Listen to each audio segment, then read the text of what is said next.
What is going on, everybody, and welcome to WreckTalk. And we have another week of college football under the books. I'm a little late getting this video out today, but week 7, if you can believe it. Week 7 is under the books. Technically 8 weeks. You have a week 0, now weeks 1 through 7, right? So some good ACC games this week and just some good games, period. Ohio State, Oregon went down to the wire. And man, the Ryan Day hate is just going to continue, right? Like, he can't win the big one. You had Clemsoning for a while. Georgia was in that category before Kirby got there. What will they call it? Daying now. But Dan Lanning gets a big win. LSU, big win over Ole Miss, late on a walk-off touchdown. Basically had one in the games we're going to look at today. And I beat my arch nemesis, Jeff Collins. I went to Chapel Hill for that game. We're going to talk about it. That's why I got the shine in the hair. I'm feeling good. I look like one of the tunnel snakes from Fallout 3. Early game, baby. How you doing? All right. So I either look like that or someone from Tony Soprano's crew. Hey, I'm walking over here. All right. So let's get into it. First, I'll show you last week's rankings. Took a little snip of that. We had Clemson 1, Miami 2. We bumped Pitt up to 3 to an ACC contender. SMU's ranked. I think they're 21. We got them above average. You might put them in an ACC contender with their schedule. Who knows? We'll look at it today. But yeah, I'm not just going to read through them all. Obviously, we got North Carolina and Florida State last week pulling the bottom of the doo-doo tier. And I think we need to rename that tier. We'll rename it the Jeff Collins run defense tier. If you don't know, we'll talk about it. They gave up 371 yards of rushing. You would have swore Paul Johnson was in Chapel Hill this week. But let's just go through the games here. Number 10, Clemson. Look, Clemson loses their first game to Georgia. And since then, they've just gotten better and better and better every week. There's a reason I have them in the ACC title contender from day one. Talented team, team that's got something to prove now with Dabo since he refuses to use the transfer portal, yada, yada, yada. We all know the story with that, but I've been quite impressed with Clemson. And here's would be an interesting thing. Does Clemson play Miami in the regular season? I don't think that they do.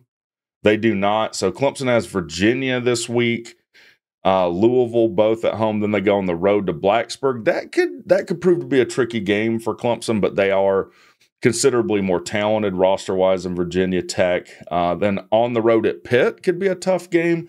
Pitt, is a team that likes to pass the ball, not as much run. So we'll see with that balance. Then they got Citadel and South Carolina. Now it doesn't mean anything for their ACC. Power rankings, but that last game at South Carolina's not a bad team. Probably feels like they had a good shot at beating Bama this week, but Clemson, a very, very good team, looking better every week. They beat Wake Forest. That brings Wake Forest. They're 2-4 now. Not a lot to talk about with Wake, a team that I've said in the past, like I have some respect for.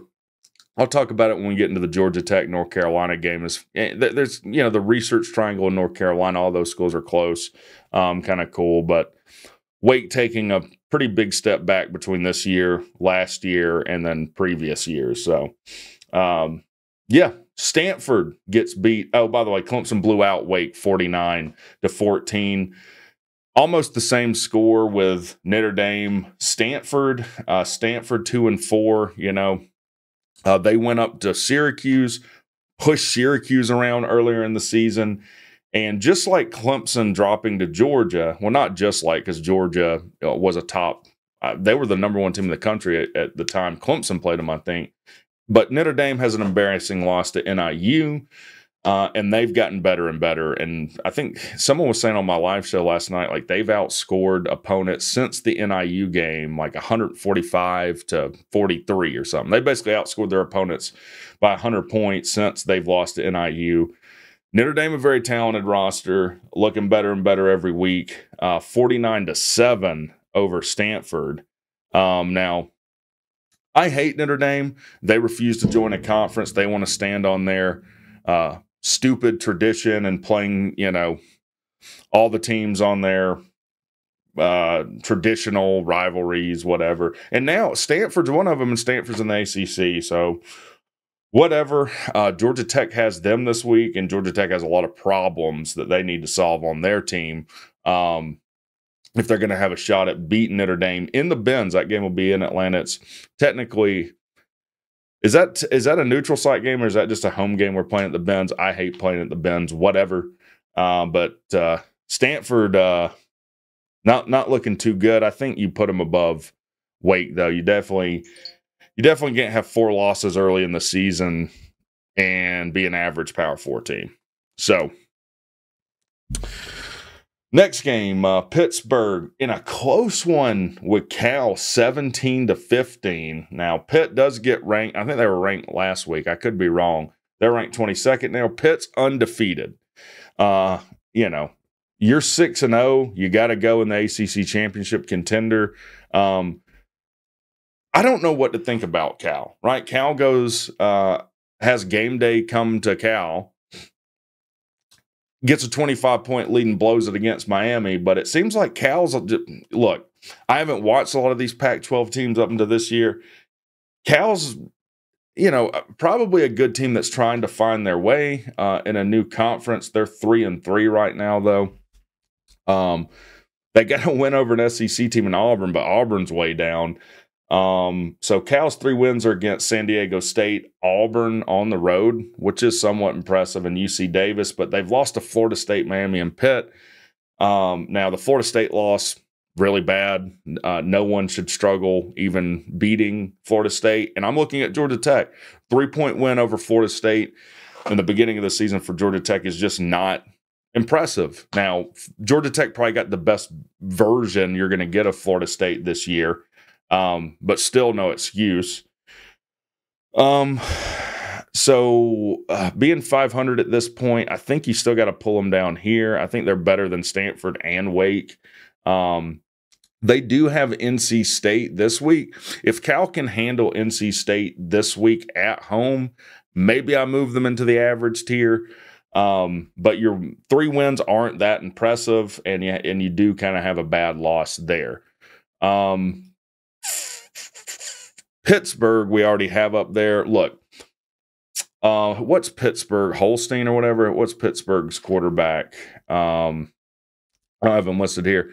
Throwing for a lot of yards. Pittsburgh's offense, Narduzzi's got them playing well. They bounced back this year. Did they miss a bowl last year? I'm not sure. I don't watch a lot of Pitt. But they've struggled. Narduzzi, there was kind of some rumblings of him maybe being on the hot seat for a minute. He had a snafu with his getting in Twitter spats with his players, like he's doing his best Deion Sanders impression. But that all said, Pitt looking good this year. Now, Georgia Tech, UNC. Now, if you don't know, I went to this game. I brought a crew. 3 fans of the channel went with me. One, Josh Pittman, and a guy named Crayfish. Josh's girlfriend went.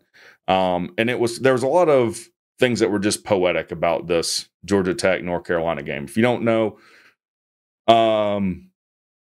the previous coach at Georgia Tech, who literally tried to kill our program, won 10 games in 3 seasons plus 4 games. He got fired 4 games into his 4th year, did a bunch of stupid stuff. I have tons and tons of content. I'm probably even going to do a video of this is exactly why I hate this guy. Basically, he's had a big stick up his ass since he left Tech, thinks that there was some conspiracy by our current coach, Brent Key, to get him out.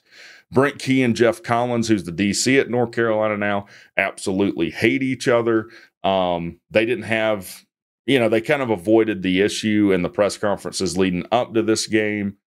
So this was a huge game for both of those coaches, and it was a huge game for both of these programs. North Carolina coming off of a 3-game losing streak, starting with JMU, the most embarrassing loss in North Carolina history, give up the most first-half points ever, like 52 first-half points. 70 points is the most points they've ever given up.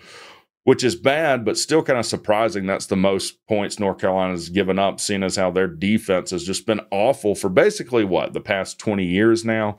Now, they basically told you they don't care about defense hiring Jeff Collins. And then I learned that this guy, they're paying Jeff Collins $1.1 million a year at North Carolina to give up over 2,000 yards of offense in their last 4 games.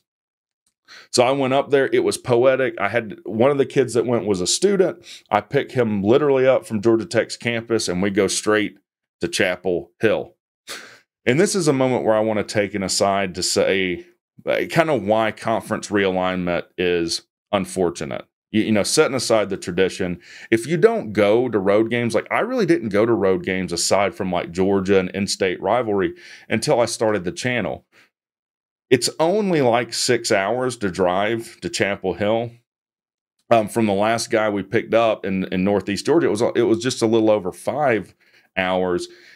You know, if Georgia Tech goes to the Big Ten or something, and you can comment, LOL and stuff, I'm just saying as an example, or look at Stanford now in the ACC, they're not going to be able to drive to any of these games other than like Cal or something.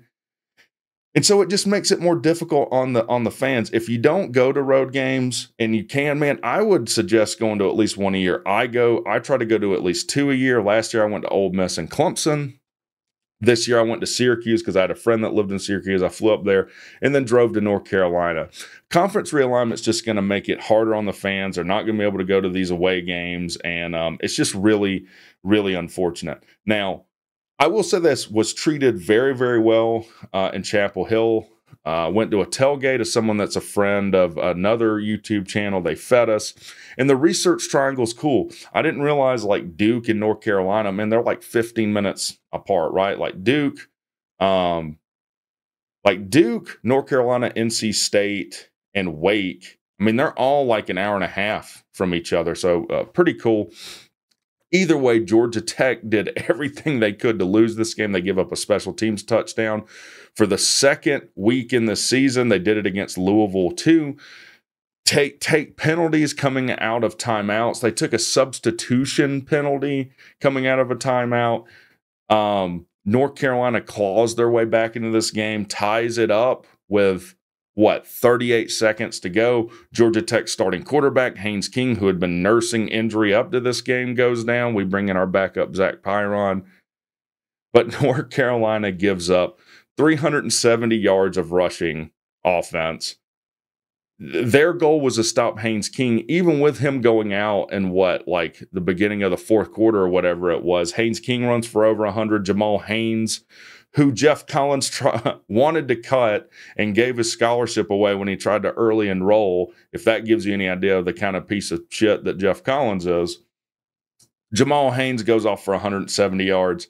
And, buddy, my butthole was like this. I said in a previous video, you could have shoved a rock up there and got a Diamondback. I was on the third row right behind the North Carolina bench. We were yelling at Jeff Collins the whole time.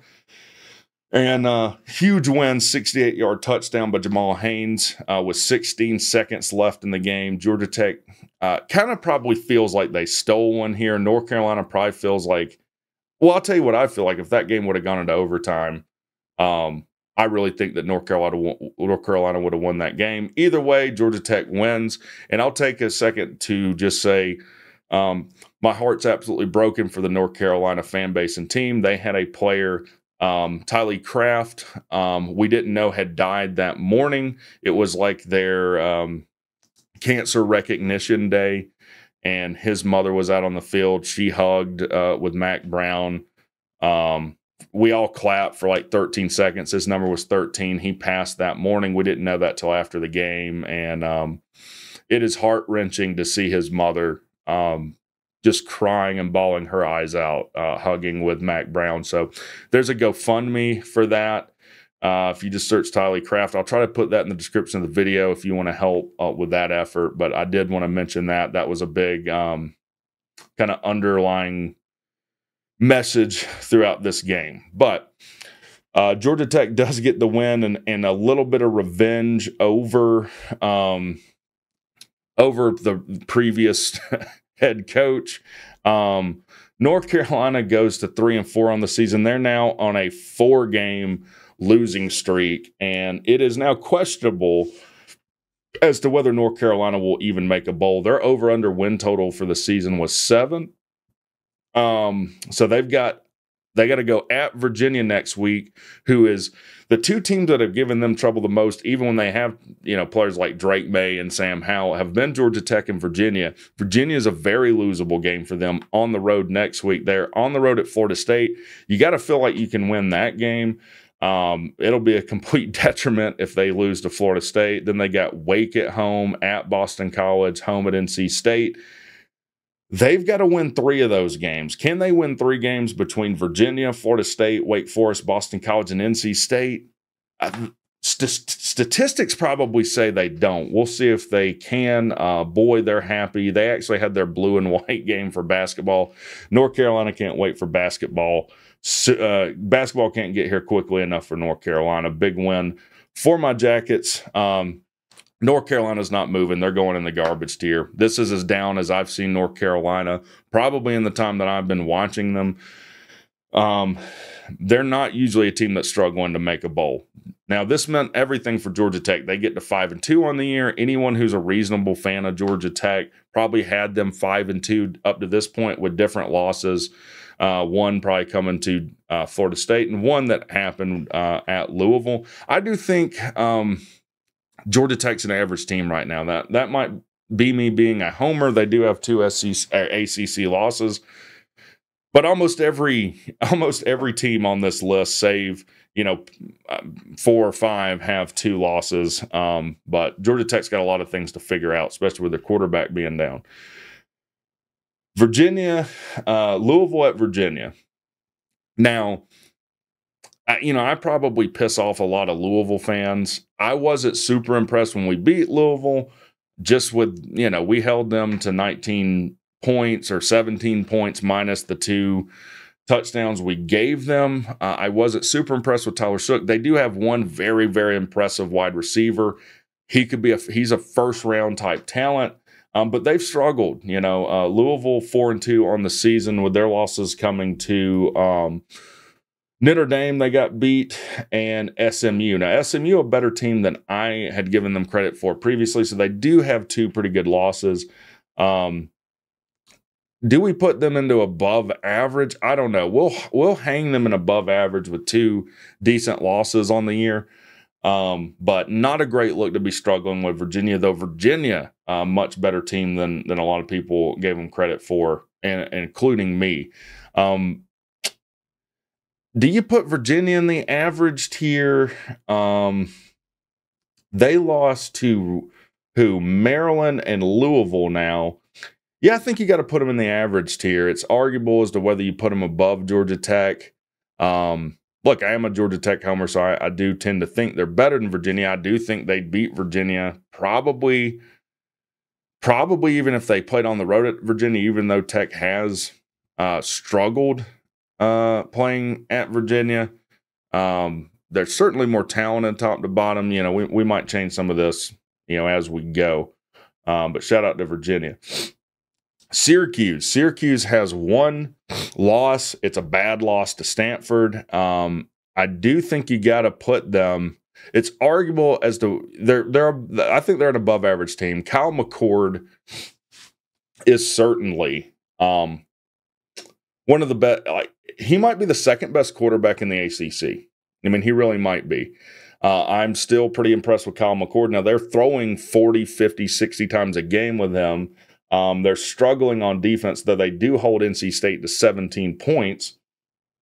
They do beat NC State 24-17. Sorry, I had a coughing fit there. They do beat NC State 24-17. They've got a struggle win, but one of them was against UNLV, who was ranked at the time. Syracuse does have a favorable schedule this year. So they do have Pitt on the road this week. That'll tell, that Syracuse at Pitt will tell us a lot about both those teams. Probably, well, not probably, it will have implications as to who ends up in the ACC title game. And then they've got Virginia Tech, Boston College at Cal, UConn, and Miami. So everything, Syracuse's future is totally within their hands right now. I'm going to put them above Louisville for the moment. Now this is all, people get mad and type, oh, you look at this and you'll see that Louisville is obviously better than Syracuse. Look, it's all going to be taken care of once all the games are played anyways, and it won't be the first time I've been proven an idiot. Now, NC State, where are they? Right here. Man, they're one of the worst teams in the conference right now. They're 3-4 with 4 losses coming to Tennessee, Clemson. So 2, good losses, and then Wake and Syracuse. The Wake, getting beat by Wake is embarrassing for them. They've got at Cal, Stanford, Duke, at Tech, and at North Carolina. It's now questionable as to whether NC State will make a bowl either. No one really saw NC State being this bad, including me. But they need some wins going to the back half of the season desperately right now. Is that all of the games? Were all of the other teams on byes? Wow. So Boston College, Duke, Florida State, SMU, they were on a bye. A lot of teams on a bye this week. Miami and Virginia Tech, huh? Wow. All right. Well, Boston College, do you put them in the average tier? Let's go look at Boston College. Boston College record. I didn't realize all of these teams were on a bye this week. They've got Virginia Tech coming up. They're 4-2 on the season with losses to Missouri and Virginia. I'll put them above average with 2 losses and 1 conference loss. Duke, with their only loss being to Georgia Tech.